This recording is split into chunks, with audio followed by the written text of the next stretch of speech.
What's up, guys? Welcome to the channel. My name is Craig. I'm going to be going over some lessons I learned when learning to trade, and I thought that might be helpful to you guys that follow the channel and have been getting into trading or thinking about getting into trading. Even the seasons people, I'm sure a lot of you will totally feel these lessons I learned and what happened with that. For those of you that don't know, I'm a recovering drug addict, alcoholic.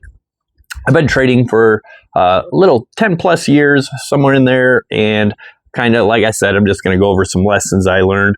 One thing I learned was don't start out with a bunch of money all at once. One thing that can really save you a lot of money is starting out with a demo account, right? So set up a fake account on whatever exchange you want to use.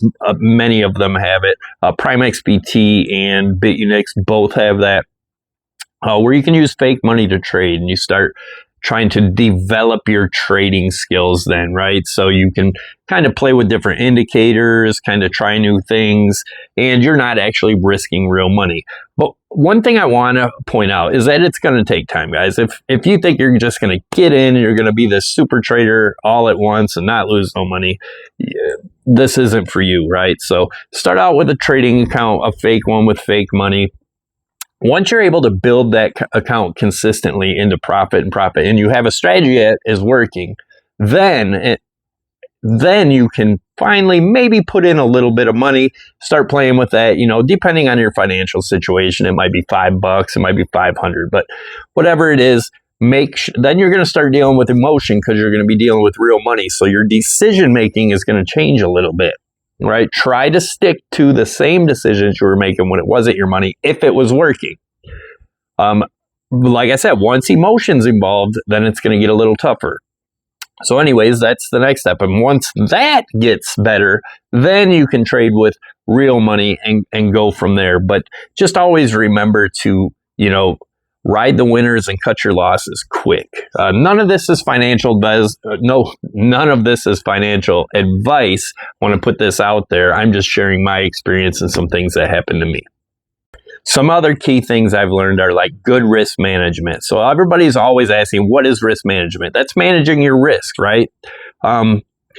One thing people do is they follow the 1% or 2%. So they risk 1 or 2% to gain, maybe 5 to 20 or 5 to 100%. So they only risk a certain amount of their trading account to do that and get stopped out if they don't. So another thing, high leverage.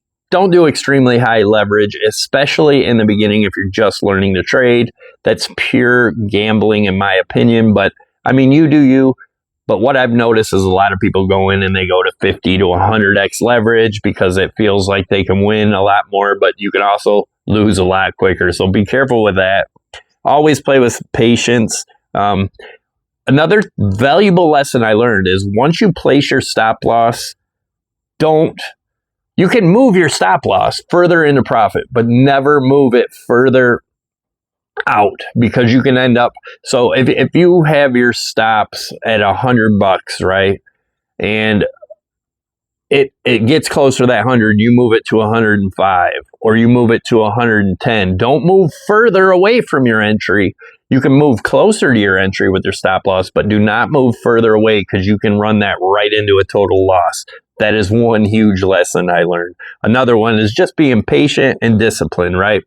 So with patience and discipline, right, trading is not about making money constant every single day, right? It's about waiting for the right opportunity, the right setups, and having the discipline to stick around and wait for that.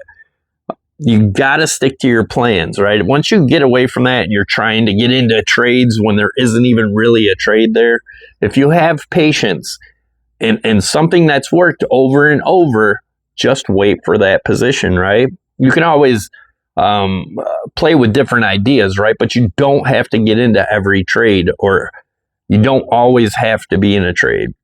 Patience is what separates consistent traders from gamblers. Remember that. Don't overtrade. Stick to your ideas.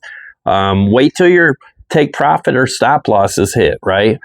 Like I said with your take profit or your stop loss, never to move your stop loss. Well, your take profit, you can move your take profit further away right? To make your gains more, but you don't want to move your take profit to less.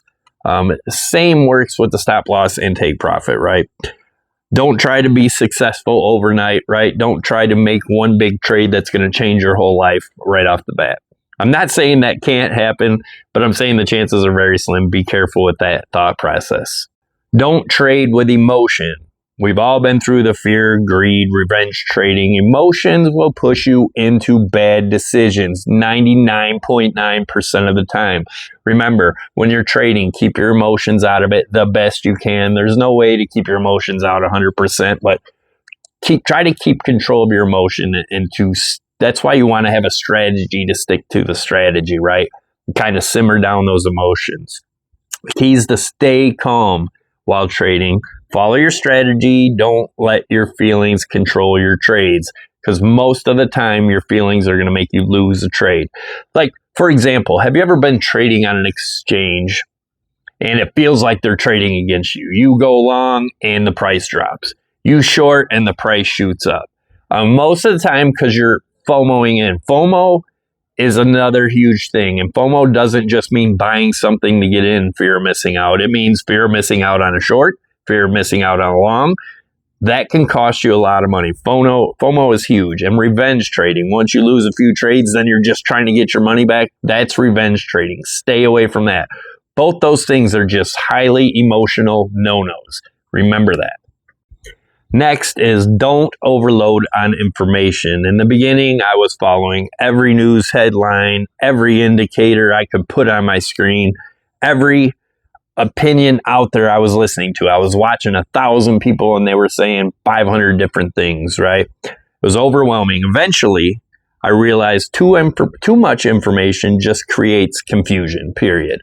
Keep it simple. I know you've heard that term before. Well, it applies to trading too, from my experience. Maybe not yours, but for mine, keeping it simple works best. Stay focused on what works for you. Ignore the noise, guys.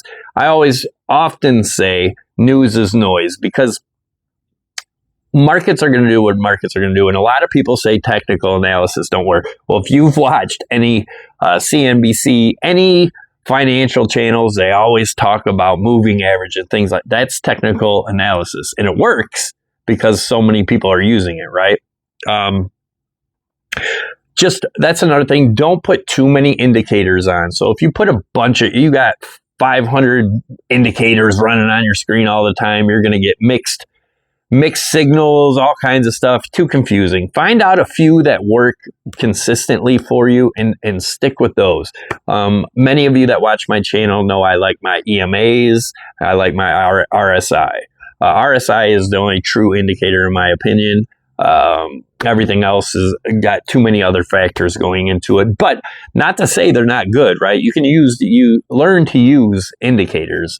The more you use them, the more you'll get into them, and the more you'll understand them. And like I said, just don't be putting a million on there. Try a few at a time until you find a couple that you like, and then stick with them. That's what's worked for me. Keeping it simple works big time. So I hope that helped you a little bit on kind of the basics of trading and some things to look out for. These are the lessons that changed my life and my trading over the years. Hopefully they'll help you avoid some of the mistakes I've made.